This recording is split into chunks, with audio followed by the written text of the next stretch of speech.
Hello, everybody. Hello, and welcome to How to Get Hired. I am Bill, the company's expert, and welcome to the weekly Q&A, the Q&A live stream that I do. It needs no introduction, really.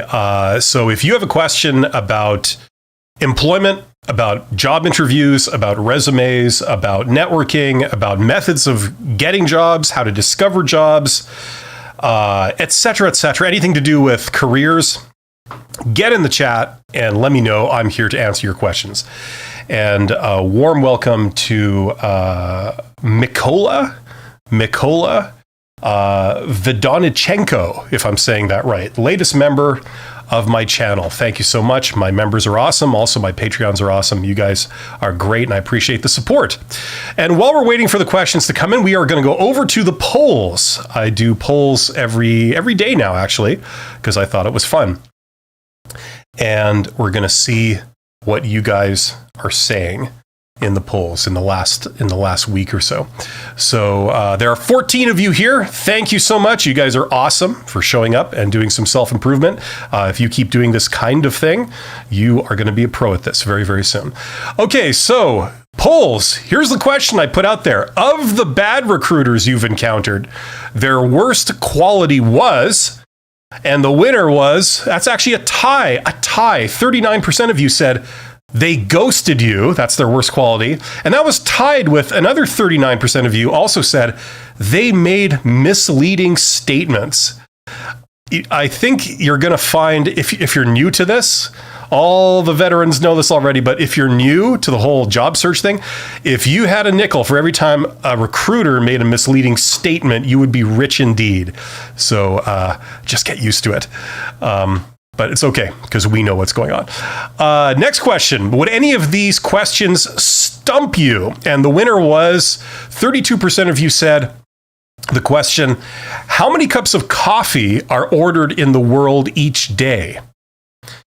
You guys said that would stump you.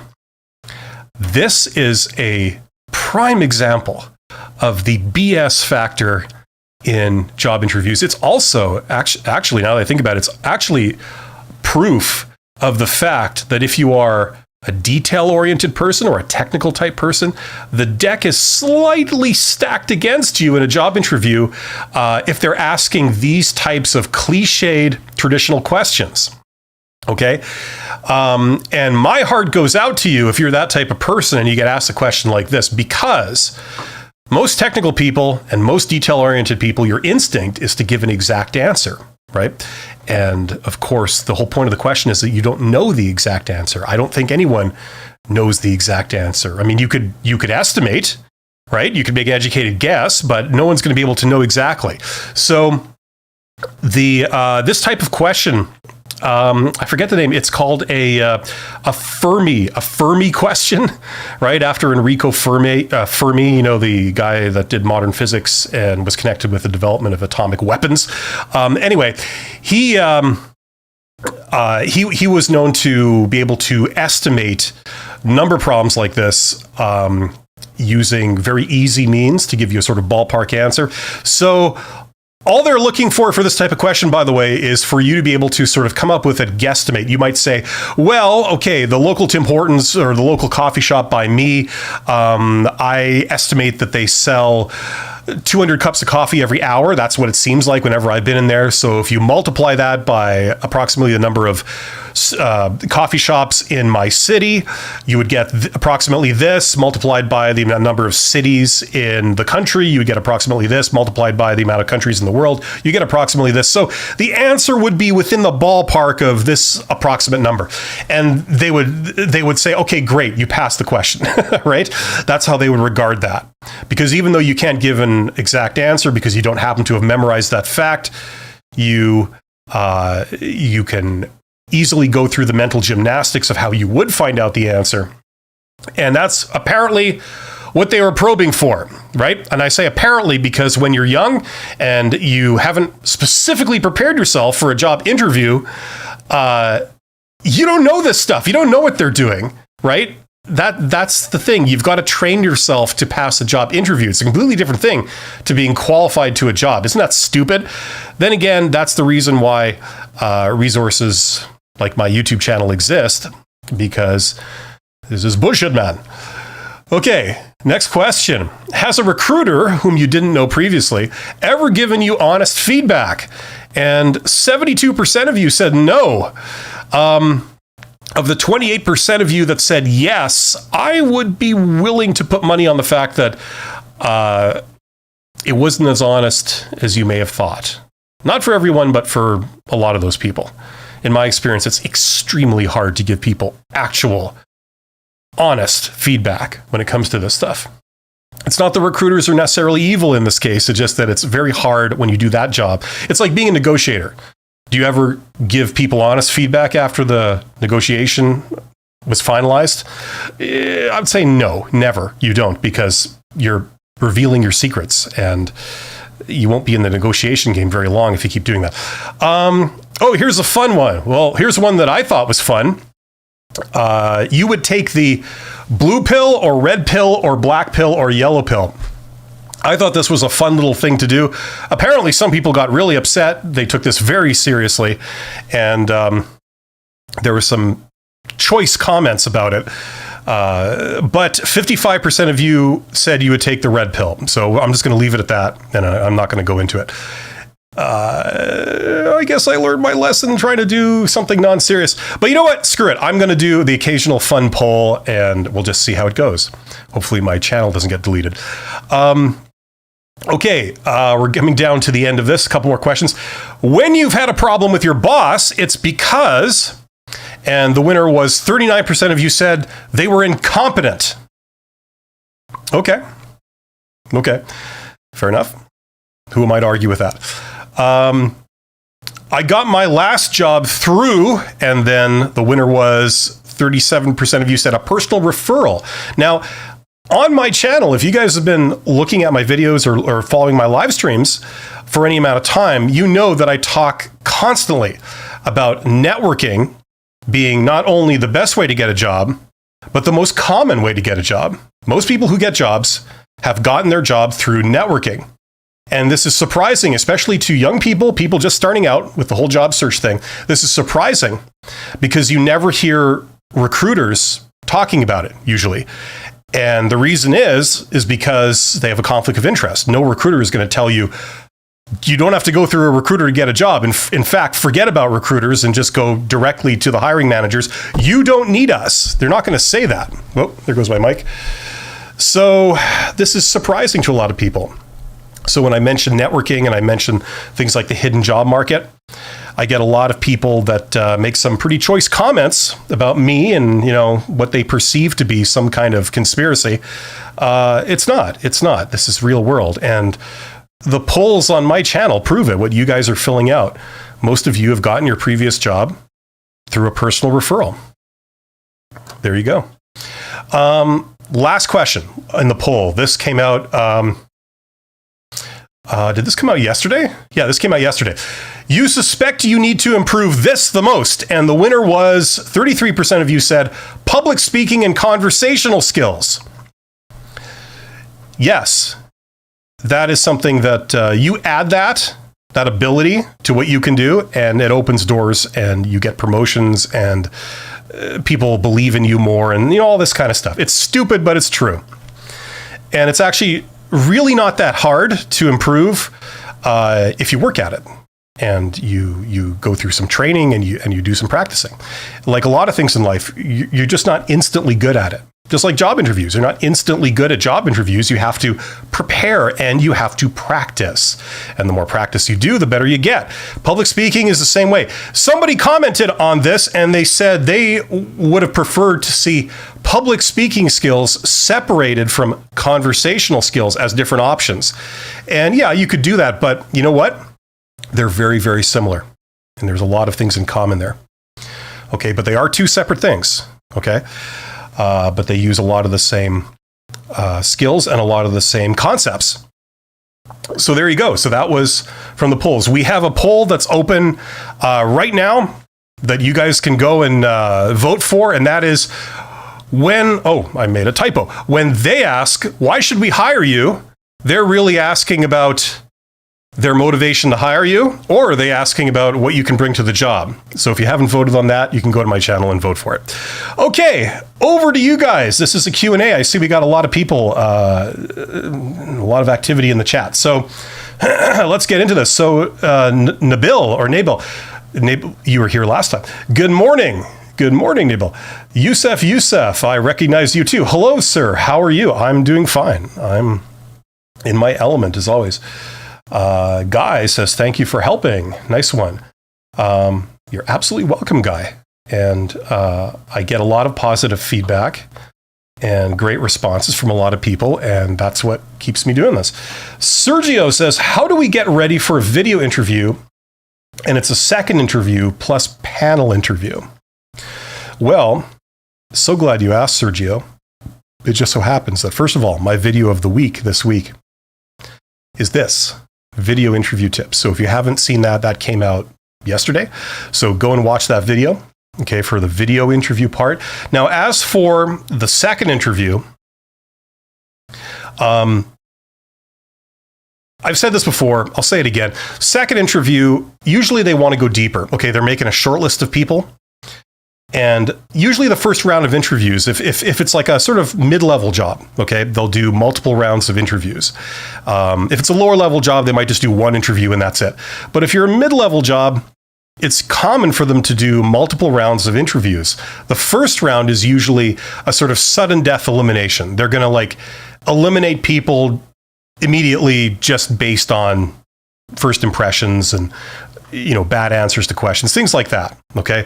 If you come in, you have a bad attitude, or you come in and you're dressed in sweatpants, stuff like that. They'll eliminate people. On the second round, they try and go a bit deeper. Okay. And one of the things that I know some recruiters do for the second interview is, recruiters aren't stupid in general. I mean, yes, some of them are, and we usually encounter those, but in general, they're not. And they realize that people have canned answers to common questions. A lot of them still ask the common questions, God knows why, but they realize this. And so what they try and do on a second interview is they try and get past the sort of default canned answer. And they want to try and get you, what they would love to do is to get you to talk extemporaneously, just off the top of your head, and give them sort of more full and honest information about what you actually feel like and think and things like this.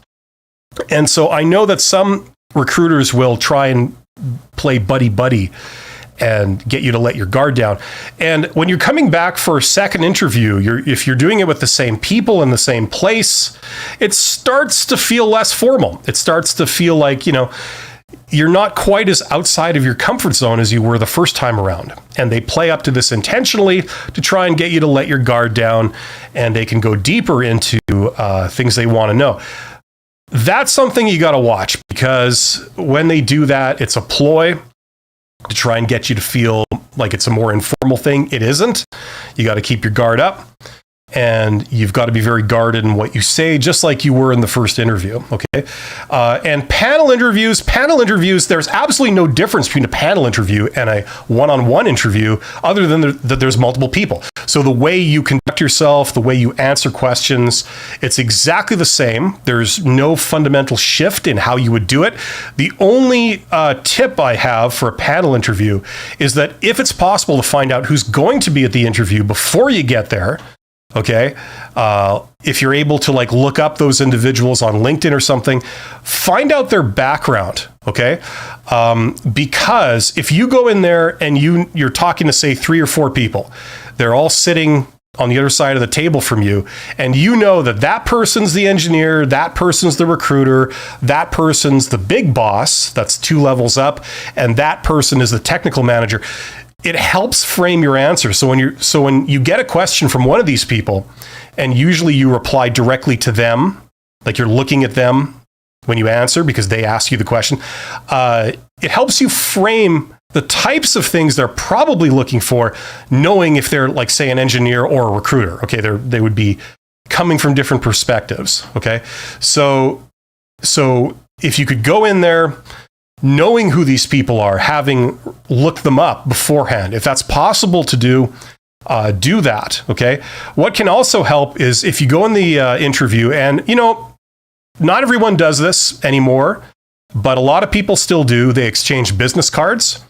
Okay, so if these people have business cards, and there's 4 people and they got 4 business cards, you get one from every person, you put them on the table in front of you, and then you can glance down, you can see their name. Because if you're anything like me, sometimes you forget people's names when you're talking to a whole bunch of people you just met. And also you can just, it's like a memory jog. You can see, recruiter, engineering manager, graphic design person, or big boss. You can see that, right? So you have that on the table in front of you. That really helps. So in a nutshell, that's what I would say to that. Okay, Sherip, if I'm saying that right, Sherip. Hello, I find your channel very helpful. Thank you for what you're doing. You're absolutely welcome, Sherip. Thank you for saying so. Yusef, I got a real good job based on what our teacher said. Follow, it's serious. Okay. What do he say? He say good thing. Awesome. Thanks, Yusef. I appreciate that. Marishka doesn't say anything, but makes a sun symbol. So either that's like very warm wishes, or you're trying to cast a spell on me. Either or. Thank you for your participation. I appreciate it. Ivar the Boneless. That's awesome. It's like Ivar the Questionable. As a new graduate, how to impress in interviews for jobs in sectors you have no experience? I'm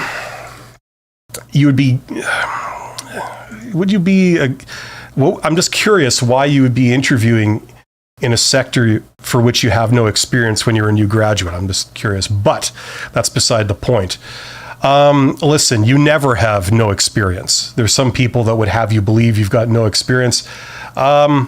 Even if you've just been in school your whole life, you have experience. People wonder what the hell I'm talking about when I say that. And the answer is this. What do you do on the job? Well, you're given instructions. You have to follow them. You have to remember deadlines.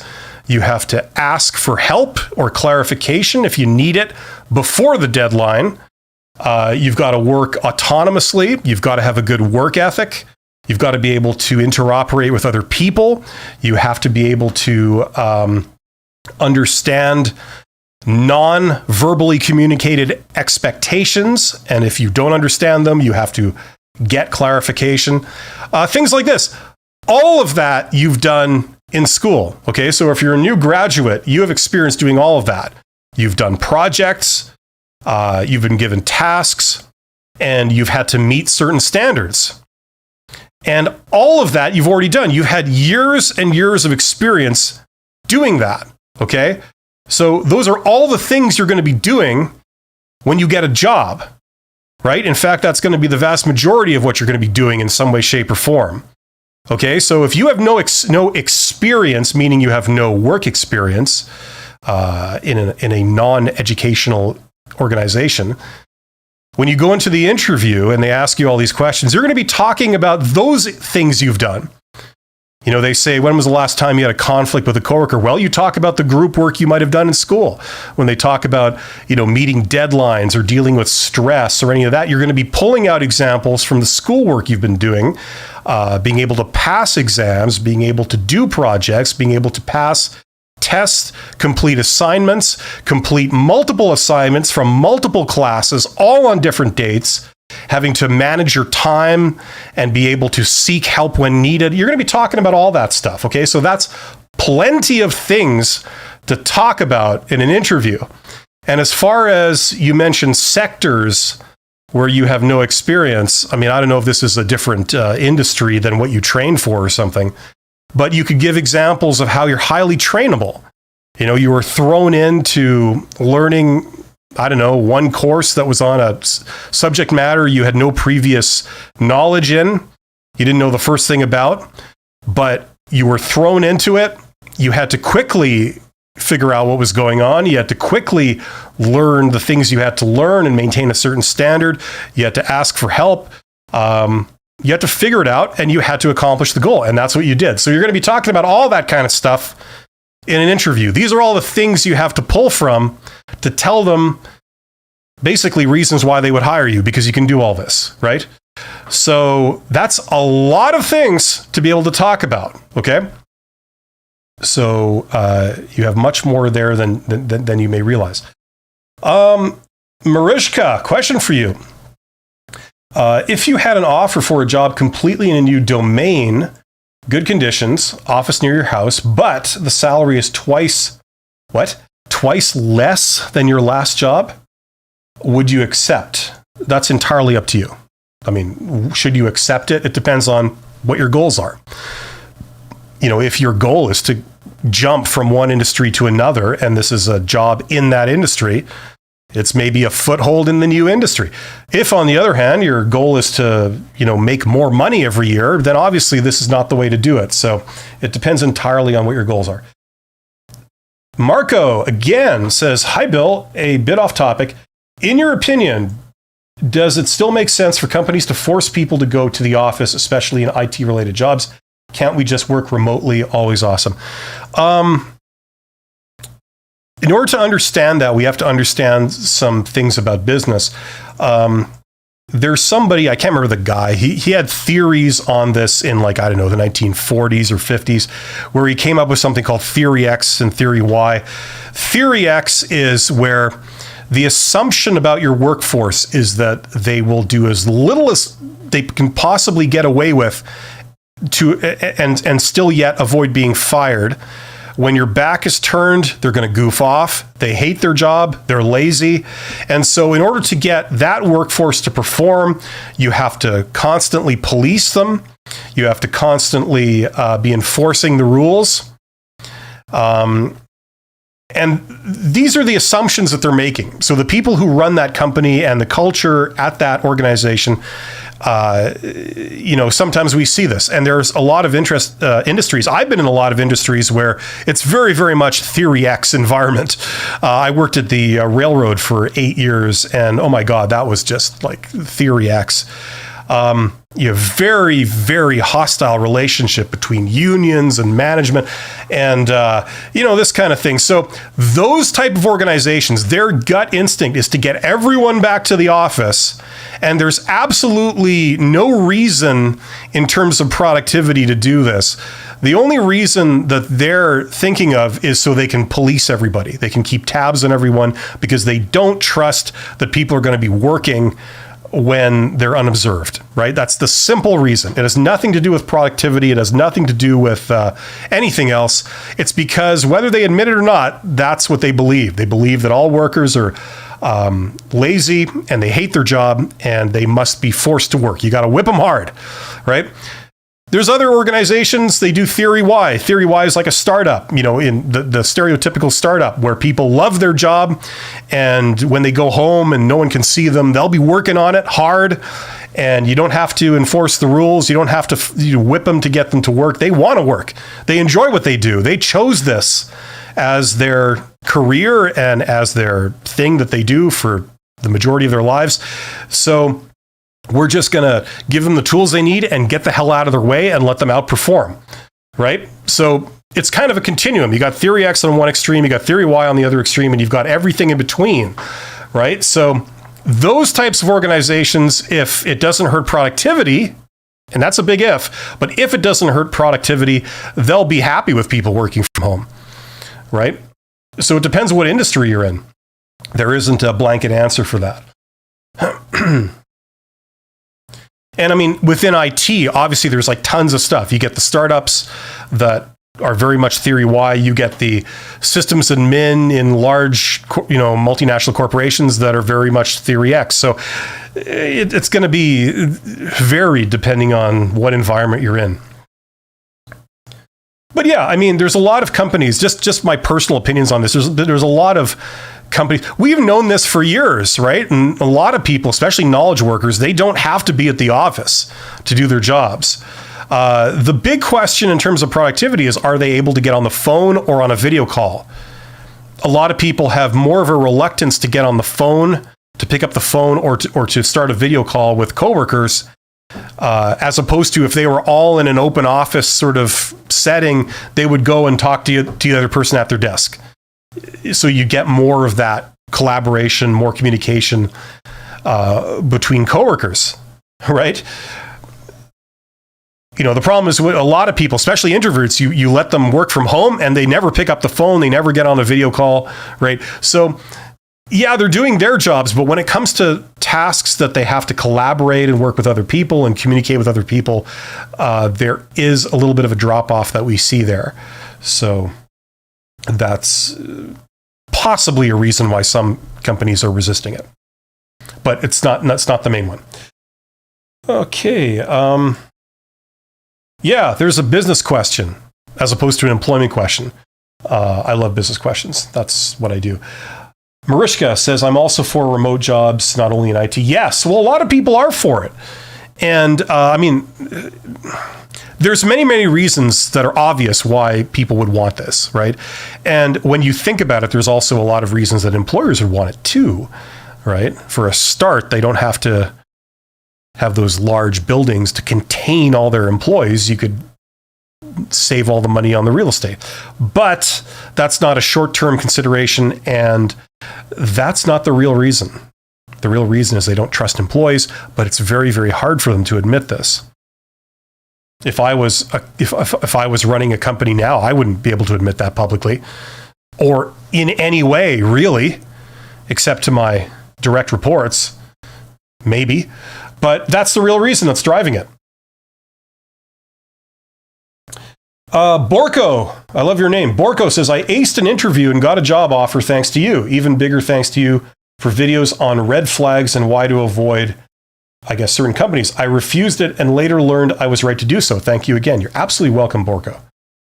I'm glad it's working out and you're prospering. Gil S says, good evening, sir. Well said. Your thoughts are great. Well, thank you, Gil S. You're awesome. JD, and appreciate your YouTube lives. Good. I have 9 lives on YouTube. Yusef says, I'm not doing advertisements. However, it's the truth. It's the truth. Follow. You'll get a lot of knowledge. Well, thank you, Yusef. JD, how to overcome workplace vax mandates. Yeah, well, that's very politically charged. I'm not gonna address that. The bottom line is that companies can create whatever rules they want. And yes, there are things you can't violate. You can't violate high-level laws, like a lot of countries have, some kind of charter of human rights, or they have some kind of employment standards. You can't violate those, but beyond those, they can ask for anything they want, and it's just a condition of working there. If you're really, really big, then there's certain things you can't do that in addition to the human rights stuff and the employment standard stuff. But if you're just medium size or small, you can ask for whatever you want, really. You could say, I only employ people that wear shorts, no long pants at this company. Sorry. And you can make up whatever technical justification for that. And usually you get away with it because, how do you prove that you need, you don't need shorts to do a certain job? It's very hard. You got to jump through a bunch of hoops to do it. So the de facto result is that a lot of people just have things like that. And a lot of times it's not even explicitly stated, which makes it even harder to push back against. So that question falls under that rule. Okay. Marishka says, if I realize at my first interview that the salary is low, should I what? Abandon, I guess, or continue till the end and try to negotiate when I receive an offer? Excellent question, Marishka. Listen, here's how it works from the other side of the table. Now, sometimes, occasionally, here's my disclaimer, sometimes for like government or for very large organizations, they will post a salary range. There are some places in the world, there's a few where they're starting to pass laws where you have to post the official salary for certain specific things. But generally, my understanding is that that's a minority of cases. Like most jobs, you don't have to post the salary, depending where you are in the world. Most places in the world, you don't have to do that. There's no laws that says you have to, generally, okay? So there's a few pockets where you have to. Government is one usually. Large organizations is kind of another sometimes. But this is how these things work. When you go to the store and you got to buy milk, bread, whatever. I mean, what do? You try and buy your bread or your milk for as low as you can get away with. As long as you're receiving something that's of decent quality, or the quality is the same, you'll select the one that costs the least, right? Well, it's exactly the same principle with employers, right? So if they're getting somebody of a certain quality, they'll try and not pay any more than they have to. This is just human nature. So they're following that rule. Now, here's the deal. At the beginning of this process, where, say, they've selected you for your first interview, let's say there's multiple rounds of interview, and let's say that you're going for your first interview. Okay, they don't know you at this point. They don't know if they're getting someone amazing, or you're just going to immediately be eliminated because you're totally unsuitable for the job. They have no idea at this point. Okay, they're just starting to meet you. So the idea is they're going into this wanting to pay as little as possible, as little as they can get away with, on the low end of the scale, right?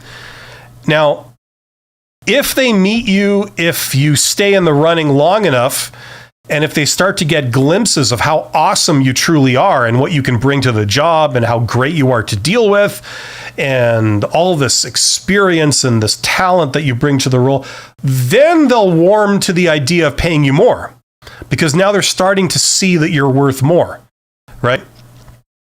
So my point is that usually at the beginning of these processes, they're starting with low expectations for compensation.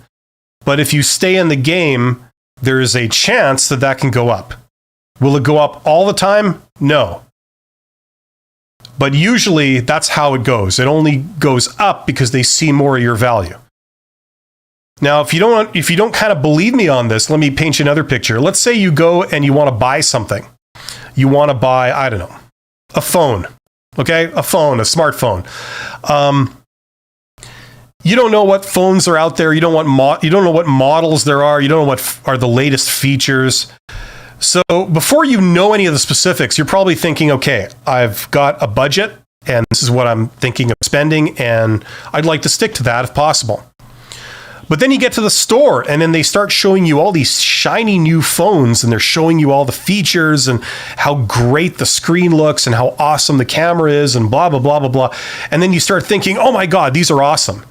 And now that you're starting to fall in love with some of these phones they're showing you, you're starting to think, well, maybe I could pay a little more, than I originally thought, because it's awesome. I'm seeing what I'm getting and I'm liking what I'm seeing, right? So as you see more of the value, you're becoming more and more open to maybe paying a little more, right? Same concept for hiring people. It's the same idea. Now, I'm not saying that every hiring manager or every recruiter can always pay more. Sometimes it's just a hard ceiling on what you've got, to spend. And sometimes that happens. But other times it doesn't. If you're in a smaller company, there's less structure, less formalism, or it's a higher level job, an executive manager or something. There's some leeway there for them to revise the number upwards depending on what they're getting. So it's usually not a great idea to just sort of end the interview right at the beginning, because their opening position is a little too low for you. Okay? Obviously, all kinds of things happen in the real world. Sometimes it does you no good to stay in the running. Right? But a lot of times it does. A lot of times there's wiggle room there, but you won't know if you eliminate yourself at the very beginning, right? Like if you say, no, I'm sorry, the compensation is too low, I withdraw my application, and then you get up and leave. If you do that, you'll never know if there was wiggle room there for them to revise it upwards. And they're not going to advertise a really high compensation if it is a really high compensation, a lot of times, because if if the range started here and it went up to here, they're not going to tell you this number here, because if they offer you something in here, you're going to feel disappointed. Let's say the highest paying job you ever got was 60, right? Now this job, it pays anywhere between 70 and 100, right? Now, if you knew that the upper limit was 100 and they paid between 70 and 100 and they offered you 75, how are you going to feel about that? I mean, it's nice that it's more money than you've ever had before, but it's kind of disappointing that I could have gotten 100, right? So that's the other reason why they don't disclose this. There's several reasons, but that's one of them. Okay, so there's all kinds of concepts going on when we get to that question. It's kind of hard to cover them all or anything, but hopefully that makes sense. Adhiraj, if I'm saying that, I'm sure I'm not saying it right. I never say anybody's name right. One of these days I'll forget how to pronounce my own name, and then it'll be a level playing field. Just got a 2-month summer internship offer at a multinational bank for a developer role. Any suggestions for converting this opportunity into a full-time offer? Well, if they do have wiggle room to make it a full-time offer, what you can do is you can be really, really easy to deal with. Be an absolute pleasure for them to deal with. Okay, number one. That would be the most important thing. Number two, what also can help is go back to your boss on a, often. Okay, let's just put it that way. Go back to your boss often. Not so often that you're pestering them, but, every couple of days, maybe certainly once a week, depending on how hands-on or hands-off they are. And just say, look, how am I doing? Is this kind of, am I doing things as per your expectations, or is there something you'd like to see me do differently? And just throw that out there and give them the opportunity to give you feedback. Okay? Because a lot of times things aren't perfect, but it's not worth making a fuss over, right? So a lot of times bosses will get work from various employees and it'll be okay, but it won't be perfect. But they're not going to force the point and try to get everyone to be perfect. But if you're sort of asking for feedback and making it really easy for them, they'll probably go that extra mile and give you even more honest feedback and say well, it's actually not too bad, but if you could make this change, I would really appreciate it. You say, oh, no, not a problem, right? So they're getting the picture that you're awesome and you're really easy to work with and you do really good work. So if they're going to offer anyone a full-time position, it's going to be the person who's doing that stuff, okay? So that would be my recommendation. WCK Champion, thanks for your thorough answer. Let me add, if you're British, you say thorough. If you're American, you say thorough. Thank you for your thorough answer. Let me add that my objectives and performance are easy to measure in terms of project milestones and deadlines, and I work with people located all around the world. Okay, so WCK Champion. So Marco, you were... Okay, this was for work from home or going back to the office. That was that topic. Yeah, I mean, it sounds like you could do it from home based on what you've told me. Or at least you could do a certain proportion of your job from home. But once again, it's, in my experience, that kind of stuff, the weak link is the communication. So people can work from home. If the boss is capable of setting out goals and objectives for how much work you need to do by a certain date, and you meet those, that's fine, but it's just the communication that's usually a question mark. Michelle, thank you for the great advice. You're welcome, Michelle, and thanks for saying it's great. I'm just doing all this off the top of my head, so hopefully it's useful. Yusef, at the office now, and I'm listening to the live. Okay, well, do you have like a boss button or something? Don't get into trouble because you're listening to live streams. I mean, sorry about my mistakes. The reason I'm working on a balance sheet. Okay, well, don't fudge your numbers on the balance sheet there, Yusef, or it could be bad. All respects, sir. Unlimited likes. You are very professional, and the channel's on the top channels I've been following. Well, thank you very much. There's a lot of high praise today, so thanks to everybody who's saying such nice things, and Marishka too. Marishka, I'm watching you, Yusef, and I'm your boss. Awesome. John says, hi, thanks for your resourceful videos. They're really boosted my confidence answering interview questions. I am from Kenya, and I was wondering whether remote jobs on Indeed is only limited to the US and Canada. I wouldn't have thought so, John, but I don't know that for a fact. I don't think remote jobs are limited to the US and Canada. Now, whether on Indeed they are, I'm not sure. That might be a policy that they have, but I wouldn't have thought so. So check it out. I mean, maybe they have some stuff on there, or maybe that stuff exists, but it's just not on Indeed. It's on Fiverr, or I don't know, like, other places. But yeah, there's remote jobs. Like, remote jobs are happening all over the world, as is my understanding. So, I mean, you should be able to find them somewhere. Adhiraj says, thank you very much. I will keep all those points in my mind. Well, my pleasure. That's the end of the questions. We got to the end of the questions pretty quickly today. I was going to continue for another 20 minutes. So if you have any questions, get in the chat, type your question, and I will do my best to answer. Self Theory says, are resume writing companies worth it? It depends. I'd say at the low level, okay, like entry level, lower level jobs, worker level job, I would say no, okay, because you can find, you can do it all yourself. Now, you know what? Let's do something fun here. I'm just gonna cue something up.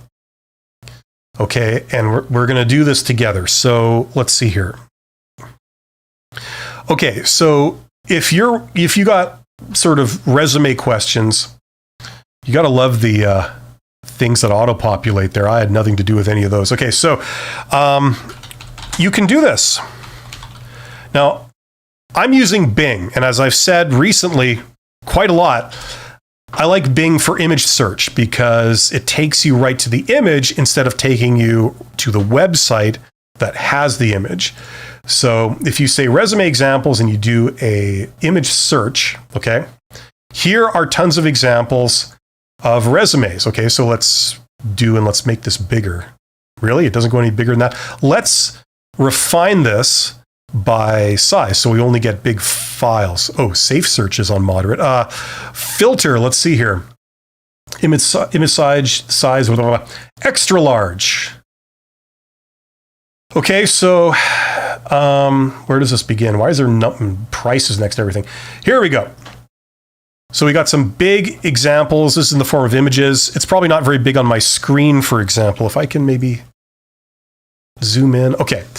So here, and you can just go through these. Here's a ton of examples of resumes. Now, will all of them be in the world's greatest format? Maybe not, okay, because you're going through tons of them, but you should be able to get the general idea by doing this, right? You can see all kinds of examples. As you can see, the format varies quite widely, so there isn't one right way of doing a resume, okay? But I mean, if you're just at like a worker level job or an entry level job, all you'd have to do is pick one of these or several of them and just make your resume look similar, like in terms of the format and the types of things that you have on it, okay? So that's why I would say if you're at like sort of the lower level, that should be adequate, Now, if you're at a higher level, like maybe a mid-level manager thing, then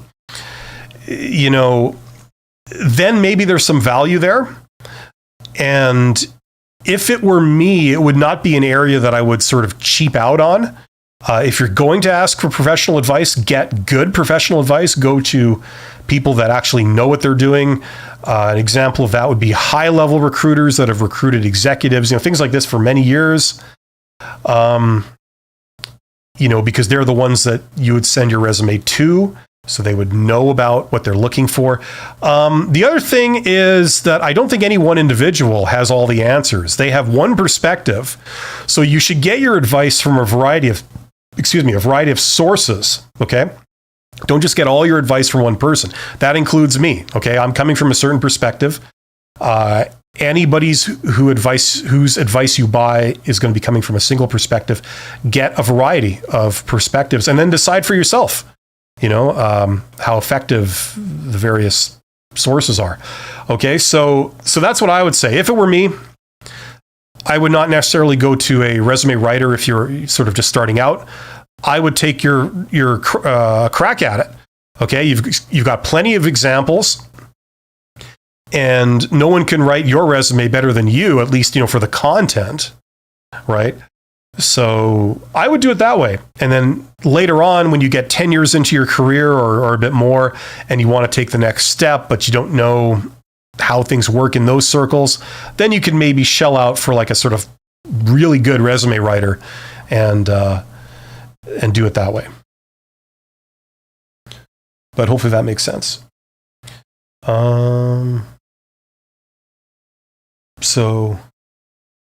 Right. Okay. Self-theory. So thank you so much. You are a godsend. Well, thank you very much. Hopefully that was helpful. Jennifer Parker, how do you manage ageism on apps and during interviews? I don't know if you can. I mean, I'm not an expert on discrimination and stuff in the workplace. That's really not my, core competency. But like things like ageism. I mean, ageism. See, these things are very politically charged, and the problem is when someone says ageism, it means a variety of different things. Now, some jobs are just for young people, you know what I mean? Very physically demanding jobs tend to be for younger people. Jobs where you have to require a lot of decision-making, very prescient decision-making. Generally, they prefer older people who, in theory, have a lifetime of experience to inform their decisions. Now, all I've said in the past on this topic is that if you suspect that there's ageism against you, and that could go any way, like if you're young, you're middle-aged, or you're older, there's people of any age can encounter ageism, okay? So if you suspect that it's happening against you, the only real practical thing that I know of where you can try and manage it or mitigate it is if you go to a place where the person making the hiring decisions is the same approximate age as you, usually they're not going to discriminate against you because you're that age, right? Because they themselves are that age too, right? If the hiring manager is 65 years old and you're 65 years old, chances are they're not going to discriminate against you because you're 65 years old. You know what I'm saying? That's the only piece of practical advice I can really give on this. And as far as apps are concerned, I don't know how that would enter into it. Do they ask you for your age? Because depending where you are in the world, there can be laws, local laws, that they are not allowed to ask you that, It's like asking someone if they're married or how many kids they have, or if you're female, like if you intend to have kids. Some of those questions, depending where you live, can be off limits. So, yeah, that's kind of all I have to say on that. Hopefully that is somewhat helpful. But thanks for the question, Jennifer. Pregi7. Hi, during dry spells, when there is little or no companies coming for campus interviews, what to do and how to keep the morale high and not lose motivation. Okay, Pregi. You may or may not be aware of this. I certainly don't want to talk down to anybody, but I'm going to share with you some of the things that I learned when I was sort of in university, like a lifetime ago, and then coming out. Okay, school teaches you to be a conformist. They give you all these rules. Sometimes the rules are just silly, and they reward you for being a rule follower. They want everyone to do the same thing. That's how they manage large numbers of students. and they want to process everyone exactly the same way. And being in that system for many, many years as you go through school, it teaches you to be a follower, to be a sheep, to be someone that waits to ask for permission before doing something. And, you know, the way the real world works is that it doesn't necessarily have that same attitude, okay?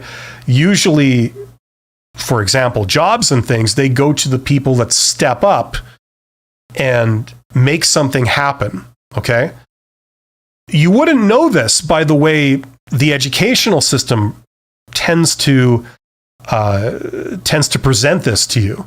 You know, when they have things like job fairs and they have employers coming to the school or the university or the college to do recruiting, it seems like, oh, okay, I have to wait my turn and I have to go through this standard process that everyone's going through. So it really feels like that. What a lot of people realize as you get a little bit older, you get into your first career job, maybe your second career job, that actually that's not how the world works in general. You know, people get rewarded for going against the grain, doing stuff that other people just don't do. While a lot of people are waiting to be given permission to do something, other people who just seize the opportunity, they tend to just get in there and they're the ones that get the opportunity. So there's a lot that you can do while you're waiting for, like, as you say, for companies to come to the campus. Okay. In fact, the vast majority of people who get jobs get it by not waiting to be called up, for their number to be called. Okay. So on my channel, there's lots of resources talking about that. Okay. Do your own research, learn about how to get a job through networking.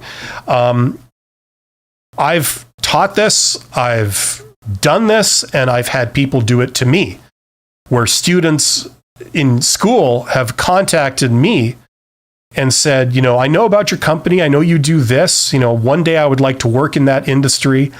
Would I be able to get a tour of your facility, or would I be able to sit down with you and have a conversation about the state of the industry and where it's going?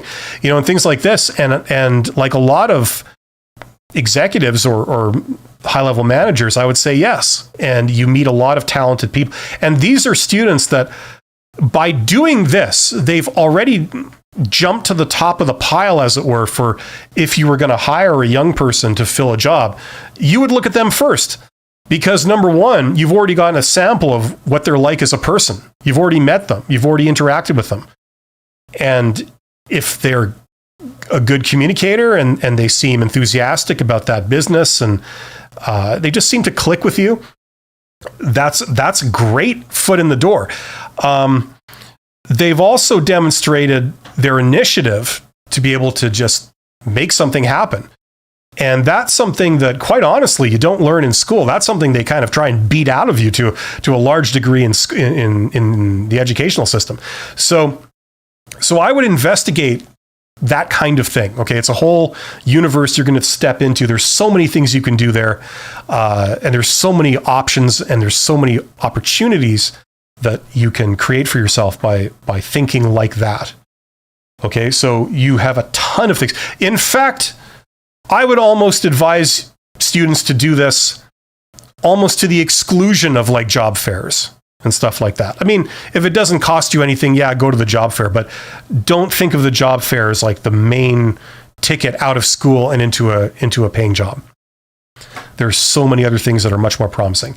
And I started off today's live stream with a poll, and one of the questions was like, you know, how did you get your last job or your first job? And the winner, like the most people of a couple of thousand that did this poll, they said, oh, networking. Basically, they got a referral, a personal referral. Okay, so check that out. But great question. Dark Man Jeff. There's a name. That's a cool name. I'm entering my mid-career phase of my accounting career. Is there anything I can do to stand out for better opportunities down the road? Yes, you can wear very loud clothing. There's not many accountants that do that. In fact, I would, if I was interviewing an accountant, I would I would be paying very close attention to what that person had to say, because there's a chance that they might have a very interesting personality. Okay, but seriously, standing out, there's so many things. First of all, everything I said about getting a job through networking applies, because that's where the real opportunities are. Beyond that, I hate to use the term branding. That is an annoying term. It sounds like a BS management flavor of the month buzzword, which it kind of is. But unfortunately, it's true. The concept behind it is true. If you are known for a certain thing, okay? Like, for example, within accounting, you're the person that ends up doing this all the time. You're the one that ends up doing, the cash management or the financial statements or the auditing or whatever area it is, right? Try and make it your thing. Try and be known for, like, I'm the person that does that, right? That can start within your organization, and then beyond your organization, you can, for want of a better word, publicize yourself within your little world there, your industry, among the accounting departments of your industry in your city. You start publicizing yourself by commenting on accounting related articles or issues every once in a while, that kind of thing. You make it known that, hello, I'm the person that does this. I'm an authority on this. Here's my area of expertise. And that way you could use that to your advantage. Okay. Now, does that qualify as standing out? In my experience, the person that stands out is not usually the one that gets hired. It's the one that's the best qualified for the job. They don't have to stand out. You just have to be awesome at what you do. Okay. And awesome as a person. And not to play the stereotypes game, but in my personal experience, accountants are not known for their warm and friendly personality. They're known for being very gruff, very honest, very cut to the chase, and don't get me wrong, that's really appropriate and good for an accountant. However, sometimes it's nice to deal with somebody a bit more personable. So I would maybe work on that if you're going to be dealing with people that could fall under the definition of a customer, even if it's an internal customer. So those two things I think you could do. Publicize yourself in your area of expertise, be known for like a certain area that's your area, that you're the go-to person on that, and work on your personal skills. That can only help you. If you're really awesome to deal with and you're talented, that's a winning combination. Hopefully that helps. I have to wrap this up in a few minutes, so we'll just take a couple more questions. Where was I here? Puff. I'm so nervous for a job interview. Puff, don't be nervous. I know that me saying that does absolutely nothing. You will still be nervous, but what you can do is you can prepare. You can do pretend interviews. If you have a friend or family member, ask them, can you just give me a hand? Let's do some mock interviews, some pretend job interviews. You ask me some questions. You can either give them a list of questions, or you can tell them, go on Google, find some job interview questions, and you pretend to be an interviewer, and I'll be the person interviewing for the job, and you ask me questions, and you treat it like a real interview. Does it feel awkward? Yes. Does it feel weird? Yes. And those are good because they simulate what it's actually like in a real job interview. You're going to feel weird. You're going to feel awkward. Okay. It's good. Once you see that you're getting the right answers and you're answering things properly, under those conditions, you'll get a lot of confidence. And then doing a job interview won't be as nerve-wracking as it is now, because you know the deal and you know that you can do okay. So that's usually the way to overcome your nerves. David, I have an interview this Friday. A little nervous, but I will be prepared. Good, David. Yes. Practice makes perfect, and all the preparation you can do makes perfect. And then just remember, when you go into these things, the biggest factor in determining what happens, whether you get rejected or you move to the next round, the biggest factor is random chance. Okay, so just do your best, and that's all you can do. If you get it, great. If you don't get it, don't take it as a sign of rejection. Don't take it as a sign that you're no good. A lot of times, there's a lot of political things going on behind the scenes, and it is in no way a reflection of you. You know, a lot of times they've got an internal candidate picked out, but they're going through the motions of, you know, wanting an external candidate to make it seem fair. All this kind of stuff. There's all kinds of stuff going on. So, you know, maybe one of the candidates is the boss's son. I mean, you know, you don't know what's going on. So do your best. And beyond that, just look for the next opportunity. Never look back, always look forward.